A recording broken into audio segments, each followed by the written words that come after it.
Hi guys, welcome back to Prado. My name is Matt and today we're doing a rear shocks installation video. Now I've got two. They're actually from a 105 series Land Cruiser and you put them in the rear of a Prado. They're about a 3-4 inch lift, give or take. So we're going to put them in, guys, and I'll show you how to do it. Okay guys, we're in the car now and I'm not going to lie to you guys, this is actually a stock shock.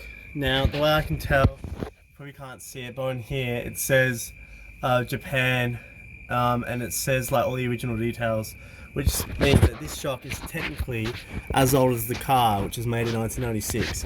So this shock has seen some life and, as you'd expect, is super overdue for a change. So pretty simple, we just got a bolt here and then a bolt at the top here. Now because of my body lift, I should be able to come through at the top and undo it, which would be nice. If not, I'll come through from the inside here. So we'll take these two off and then we'll take the shock off. Alright, how's this? This is the second time I've used ratchet straps to my advantage. So long story short, now up here, really hard to do.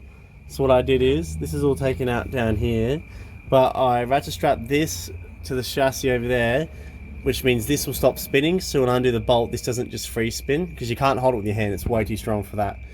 And my other idea was to put a clamp on here, and when the end hits the spring or something, it will push against it, but I didn't have a clamp that was strong enough. So I've got the ratchet strap off here like that, as you can see, and now this doesn't move when I undo it, and I'm actually able to get it off. So another sneaky way to use a ratchet strap.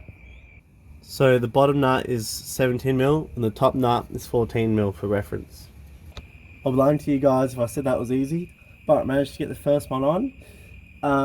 And yeah, pretty much, I don't know, it was a bit of a mission. I had to park the car on these platforms so I could get easier access just getting in here and installing it, but super happy with it. Got the factory nut and a big washer there, as you can see, and then we've got the new bushes there and the new ones at the top. Now for the top one, keep going until it gets really tight. It should stop, and if you look at the end of it, you can see how there's pretty much, there's just not a thread, it's like a little flat bit, as you can see there, and that goes to about 10mm, then the thread starts. So you want to get it so at least goes past that little bit there, which this one is. So the last important thing is to make sure the brand is facing outwards, which I've done there.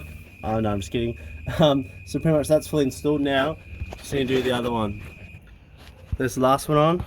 This one's a lot harder, FYI. The left driver's side, because there's all these pipes and tubes in the way and stuff, and it's a lot more difficult. Whereas this side, as you can see, there's all this room in here to get your socket up in there. But in here it's just chaos. So keep that in mind. This side's really annoying to do. This side's not so bad, that's easy. Okay guys, so both shocks are now in the car. The car's driving now. I've already driven it on the road and it handles a lot better than the old shocks. Obviously, the old ones are like 26 years old. These have only done 5,000 Ks and they're brand new, and they're a lot bigger. They're for a heavier car. So everything's playing to my advantage, and they're just taking the weight off the fridge and all the stuff in the back. So hopefully that was simple enough to follow at home. It is a bit tedious to do, and all the sockets are really fiddly and it's really squishy, but it's not too hard. And the good thing is you don't need a high lift jack or anything. You can do it just how the car sits on the ground. I did use car ramps just so I could get under a bit easier, but up to you guys what you want to do. So that's the end of the video. Thank you so much for watching. Go through my website, buy some merch, and we'll catch you guys next time about Prado.